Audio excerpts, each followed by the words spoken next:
नमस्कार दोस्तों, स्वागत है आपका हमारे YouTube चैनल भक्ति की शक्ति ज्ञान के साथ में। दोस्तों, आज हम आपको इस वीडियो में बताएंगे जब भगवान शिव ने क्रोधित होकर दिया था माता पार्वती को कठोर श्राप। दोस्तों, कथा के अनुसार भगवान शिव और माता पार्वती में अगाध प्रेम है, इसलिए इनकी जोड़ी को सबसे आदर्श जोड़ी और प्रेम का प्रतीक माना जाता है। लेकिन एक बार भगवान शिव माता पार्वती से इतने ज़्यादा क्रोधित हो गए थे कि उनको श्राप तक दे डाला था। दोस्तों, आइए इस पौराणिक कथा के बारे में विस्तार से जानते हैं। दोस्तों, हिंदू धर्म में भगवान शिव और माता पार्वती सबसे ज़्यादा पूजे जाने वाले देवी देवताओं में से आते हैं। माना जाता है माता पार्वती ने अनेकों कष्ट सहते हुए जन्मों तक कठोर तपस्या करके भगवान शिव को पति के रूप में पाया था।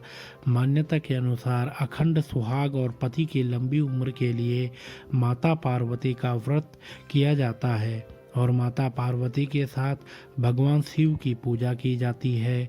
भगवान शिव और माता पार्वती की जोड़ी अगाध प्रेम का प्रतीक और आदर्श जोड़ी मानी जाती है। लेकिन एक बार भगवान शिव माता पार्वती से इतने ज़्यादा क्रोधित हो गए थे कि उन्होंने माता पार्वती को श्राप तक दे दिया था। दोस्तों, माता पार्वती ने 108 जन्मों की घोर तपस्या के बाद भगवान शिव को पति के रूप में पाया था। माता पार्वती का भगवान शिव के प्रति अगाध प्रेम था। एक आदर्श पत्नी की तरह माता पार्वती भगवान शिव की सभी बातों का पालन करती थी और जब भगवान शिव कुछ बोला करते थे तो उसको पूरे ध्यान से सुनती थी। एक बार भगवान शिव माता पार्वती को ब्रह्म ज्ञान देने के लिए सृष्टि की कथा सुना रहे थे। कथा सुनते सुनते माता पार्वती किन्हीं दूसरे विचारों में खो गई। जैसे ही भगवान शिव को इस बात का एहसास हुआ कि माता पार्वती उनकी बातों पर ध्यान नहीं दे रही है, तब उन्होंने माता पार्वती से पूछा कि क्या आप मेरे द्वारा सुनाई जा रही कथा को सुन रही हैं। लेकिन माता पार्वती कहीं और खोई हुई थी, इसलिए उन्होंने भगवान शिव के सवाल का कोई उत्तर नहीं दिया। कुछ समय बाद जब माता पार्वती का अपने विचारों से ध्यान भंग हुआ और वे अपनी दुनिया में वापस लौटी, तब भगवान शिव ने क्रोधित होते हुए माता पार्वती से कहा कि आपने ब्रह्म ज्ञान का अनादर किया है। जब किसी से शिक्षा या ज्ञान लिया जाता है तब ध्यान भंग नहीं होना चाहिए और अगर ऐसा होता है तो ये दंडनीय है। इसके बाद भगवान शिव ने दंड स्वरूप माता पार्वती को श्राप दिया कि अब आपका जन्म किसी मछुआरे परिवार में होगा।